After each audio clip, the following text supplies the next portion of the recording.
وهنا بدأت حكاية جاك سبارو مع عالم القراصنة. الحرب مع الأسبان فأثر ذلك على وضع القراصنة وأجبرهم عن التوقف عن العمل. جاك من أخطر القراصنة وأكثرهم مهابة، حيث عمل قرصان ضد السفن الأسبانية. وعلم جاك أن المملكة الإنجليزية ستغدر به لا محالة، فحاك ضدها مكيدة ملتهبة الذكاء كانت في بورتسموث، وأعلن عداءه للمملكة البريطانية.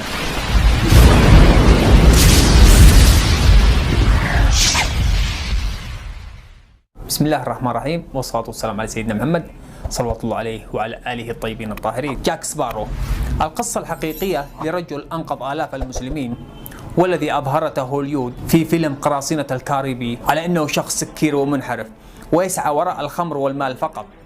والاسم الحقيقي لجاك سبارو هو جاك وورد، وكان يعرف باسم جاك بيردي، وولد في المملكة المتحدة عام 1553 ميلادية. والعشقة للطيور أطلق عليه اسم جاك العصفور، وهو ما كان سببا في اسم جاك سبارو، حيث ان كلمة عصفور بالانجليزية معناها سبارو. وعاش ضمن عائلة فقيرة في المناطق الساحلية. قضى سنوات شبابه في صيد اسماك المستنقعات، ولكن بعد غزو الأرمادة الأسبانية لإنجلترا عام 1588 ميلادية صار جاك من أخطر القراصنة وأكثرهم مهابة، حيث عمل قرصان ضد السفن الأسبانية بترخيص من الملكة إليزابيث الأولى. ولكن بعد اعتلاء جيمس الأول لعرش إنجلترا عام 1603 ميلادية أنهى الحرب مع الأسبان، فأثر ذلك على وضع القراصنة وأجبرهم عن التوقف عن العمل. لكن العديد رفض التخلي عن مصدر رزقه واستمر في عملهم بدون ترخيص من القصر الملكي. وهنا بدأت حكاية جاك سبارو مع عالم القراصنة. وعلم جاك أن المملكة الإنجليزية ستغدر به لا محالة،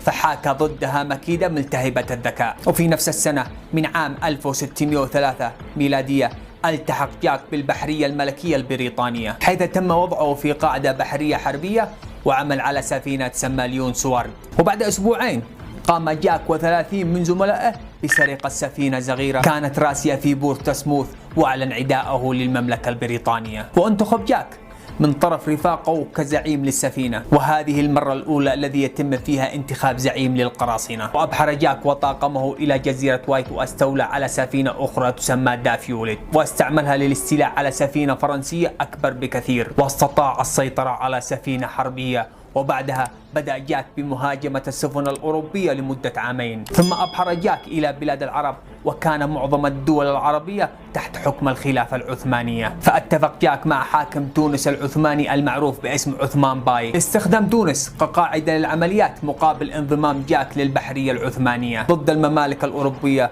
فقويت عزيمة جاك سبارو، وأصبح يقود أسطول حربي تخافه دول أوروبا. واعتنق جاك سبارو الإسلام، وأصبح اسمه يوسف رايز، وتزوج من فتاة أشهرت إسلامها بعد هروبها من الكنيسة تدعى ياسمين الصقلية. ولعب جاك سبارو دورا حيويا في إنقاذ آلاف المسلمين الفارين من أسبانيا بعد سقوط الأندلس، وقيام محاكم التفتيش وتعرضهم للتنكيل والاضطهاد مقابل ترك الإسلام ودخولهم في المسيحية. فقد حمل البطل جاك سبارو هذه المسؤولية على عاتقه، وكان له دور بارزا في جيوش البحرية العثمانية، ودخل في حرب عصابات مع الأسبان الصليبيين، حتى أنهم أصبحوا يشعرون بالرعب والخوف بمجرد ذكر اسمه أمامهم. ولم يتقبل الغرب إسلام جاك، واعتبروه فضيحة لدى الممالك الصليبية. فقام العديد من الأدباء في أوروبا بإدانة جاك وورد في أعمالهم الأدبية، ونعتوه بالمجاهد البحري المرتد عن المسيحية ومعتنق لدين العرب. وفي سنة 1622 ميلادية أقيمت مسرحية الأديبة الدرامية الشهيرة